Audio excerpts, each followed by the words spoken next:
বাসায় মেহমান আসলে আমার ইচ্ছে করে আমার সাধ্য মতো টেবিল ভর্তি করে খাবার দিয়ে মেহমানদের আপ্যায়ন করা। আর আমি চেষ্টা করি যতটুকু আমার সাধ্যে হয় তাই দিয়েই মেহমানকে যথাসাধ্য আপ্যায়ন করার। হ্যালো এভরিওয়ান, আসসালামু আলাইকুম। প্রতিদিনের মতো আজও নতুন আরও একটি ব্লগ ভিডিও দেখার আমন্ত্রণ জানিয়ে আজকে ভিডিওটা শুরু করলাম। এই যে গতকালই ভিডিওতে বলেছিলাম মেহমান আসবে আমাদের বাসায়, আমার মামা আসবে। আমার মামা তার এলাকার বিখ্যাত একটা দোকান থেকে মিষ্টি নিয়ে আসলো আমাদের জন্য। এই মিষ্টিটা খেতে খুবই ইচ্ছা করছিল। আমরাও বলেছিলাম তাকে যে আমরা যদি আবারও যাই তাহলে এই মিষ্টিটা খাওয়ার জন্যই যাব। আর সে আমাদের জন্য অনেকগুলো মিষ্টি নিয়ে আসছে আমাদের কথা শুনে। অনেক মজার এই মিষ্টিটা। তারা আস্তে আস্তে প্রায় রাত হয়ে গিয়েছিল। তারপরে আমি তাদের জন্য কিছু নাস্তা রেডি করে নিলাম, তারা নাস্তা খেয়ে নিল। এরপর রাতের খাবার খেয়ে শুয়ে পড়লাম। আর যেহেতু ছুটির দিন ছিল চিন্তা করলাম একটু ধীরে সুস্থে উঠে তারপর নাস্তাটা করি। তো এখানে কিছু নাস্তা বাইরে থেকে কিনে আনা হয়েছিল আর কিছু নাস্তা আমি বাসায় তৈরি করে নিয়েছিলাম। নাস্তা সেরে তারপরে আবার চলে গেলাম দুপুরে রান্নায়। যেহেতু জুম্মার দিন নামাজ পড়তে যাবে, নামাজ পড়ে এসেই দুপুরে খাবার খাবে।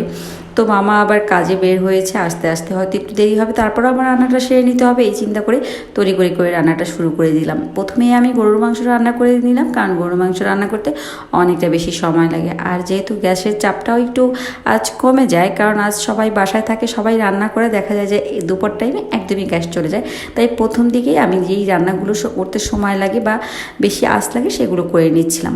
তো গরুর মাংসটা রান্না করে নিয়েছি, সাথে করে নিচ্ছিলাম পোলাওটা, কারণ পোলাও রান্না করতে গেলে পর্যাপ্ত পরিমাণ যদি চুলায় আঁচ না থাকে তাহলে পোলাও ভালো হয় না। আর আমার কাছে পোলাও ঝরঝরা না হলে সেটা দেখতেও ভালো লাগে না, আর মেহমানের সামনে দিতে গেলে আমার কেমন যেন লাগে। তাই চেষ্টা করি যখন চুলার আঁচটা খুব বেশি থাকে তখনই পোলাওটা রান্না করে নিতে। আর সাথে রান্না করে নিয়েছিলাম ডিমের কোরমা। ডিমের কোরমা রান্না করার জন্য এখানে আমি ডিমগুলো সিদ্ধ দিয়ে দিয়েছি। ডিমগুলো সিদ্ধ হয়ে গিয়েছে, এবার ছুলে তারপর ডিমের কোরমাটা রান্না করে নিয়েছিলাম দুধ দিয়ে। অনেক বেশি মজার হয় এভাবে ডিমের কোরমা রান্না করলে। আর এখানে আমি শুধু দুধেই কিন্তু ডিমের কোরমাটা রান্না করে নিয়েছিলাম, একটু পরিমাণ পানিও ব্যবহার করে নিই।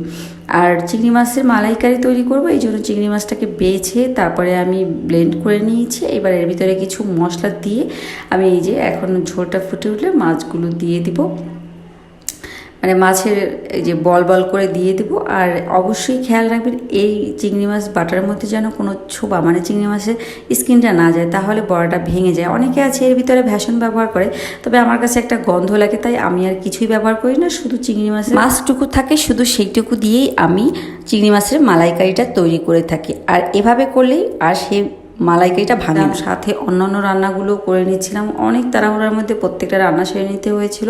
এদিকে আবার খুবই খুশির একটা খবর আছে আপনাদের। তাজবি সোনা আজকে কোরআন শরীফ নিয়েছে, আলহামদুলিল্লাহ।